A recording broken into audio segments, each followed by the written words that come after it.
Operation Sindoor తర్వాత పాక్ సరిహద్దుల్లో కాల్పులకు పాల్పడింది. విచక్షణారహితంగా కుప్వారా, బారాముల్లా, ఉరి, అఖ్నూర్ సెక్టార్లలోని సరిహద్దు గ్రామాలపై పాక్ కాల్పులు చేపట్టింది. ఈ కాల్పుల్లో భారత్ జవాన్ దినేష్ కుమార్ వీరమరణం పొందారు. పహల్గామ్ ఉగ్రదాడికి ప్రతీకారంగా భారత్ పాక్పై ఆపరేషన్ సింధూర్ చేపట్టింది. ఈ క్రమంలో పాక్ ఉగ్రవాద స్థావరాలపై ఇండియన్ ఆర్మీ విరుచుకుపడింది. ఈ వైమానిక దాడుల్లో దాదాపు 90 మంది మృతి చెందారు. ఈ దాడుల తర్వాత సరిహద్దులో ఉద్రిక్తత చోటు చేసుకుంది. విచక్షణారహితంగా కుప్వారా, బారాముల్లా, ఉరి, అఖ్నూర్ సెక్టార్లలోని సరిహద్దు గ్రామాలపై పాక్ కాల్పులు చేపట్టింది. ఎప్పుడేం జరుగుతుందో తెలియని పరిస్థితులు నెలకొన్నాయి. సరిహద్దు మొత్తం కూడా భీకరంగా తయారైంది. పూర్తి స్థాయి యుద్ధానికి సన్నద్ధం అన్నట్లు తయారయ్యాయి. ఇప్పటికే భారత్, పాకిస్తాన్ సైన్యాన్ని సరిహద్దులకు తరలించాయి. యుద్ధ సామాగ్రిని చేరవేశాయి. సరిహద్దు గ్రామాల ప్రజలను కూడా కేంద్ర ప్రభుత్వం సురక్షిత ప్రాంతాలకు తరలించాలని నిర్ణయించింది.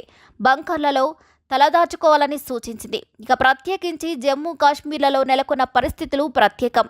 పూర్తి స్థాయిలో పాక్ ఆక్రమిత కాశ్మీర్తో సరిహద్దులను పంచుకుంటున్న కేంద్రపాలిత ప్రాంతం ఇది.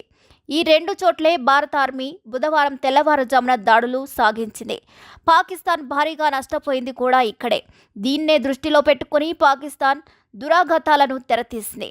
సరిహద్దు గ్రామాలపై పదే మోటార్ షెల్స్తో దాడులకు దిగుతుంది. జమ్మూ కాశ్మీర్లో నియంత్రణ రేఖ వెంబడి ఈ దాడులు చోటు చేసుకున్నాయి. భారత వైమానిక దాడులు ముగిసిన కొద్దిసేపటికి సాధారణ పౌరులపై ఇలా మోటార్ షెల్స్తో ప్రతీకారానికి పాల్పడింది పాకిస్తాన్.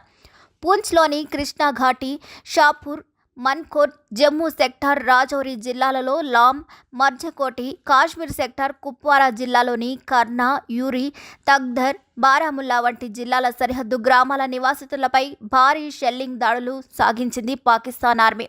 ఇక ఫిరంగులతో సైతం కాల్పులు జరిపించారు ఆ దేశ సైనికులు.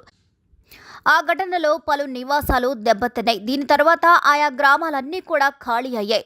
స్థానికుల బంకర్లకు తరలి వెళ్లారు. మరికొందరు సురక్షిత ప్రాంతాలకు వెళ్లిపోయారు. తగ్ధర్లో భారీ నష్టం సంభవించింది. పలు నివాసాలు ధ్వంసమయ్యాయి. కొన్ని మంటల్లో చిక్కుకున్నాయి. ఇటీవల కాలంలో ఈ ప్రాంతంలో చోటు చేసుకున్న అతి భారీ షెల్లింగ్ ఇదే. ఈ దాడిలో భారత ఆర్మీ జవాన్ 5 ఫీల్డ్ రెజిమెంట్కు చెందిన లాన్స్ నాయక్ దినేష్ కుమార్ శర్మ వీరమరణం పొందారు. ఈ విషయాన్ని ఆర్మీ ధృవీకరించింది. ఈ మేరకు వైట్ నైట్ కార్స్ తన అధికారిక ఎక్స్ అకౌంట్లో దీనికి సంబంధించిన సమాచారాన్ని పోస్ట్ చేసింది. ఆయనతో పాటు 13 మంది పౌరులు మృతి చెందారు. 57 మందికి పైగా గాయపడ్డారు. వారిని ఆసుపత్రికి తరలించి చికిత్స అందిస్తున్నారు.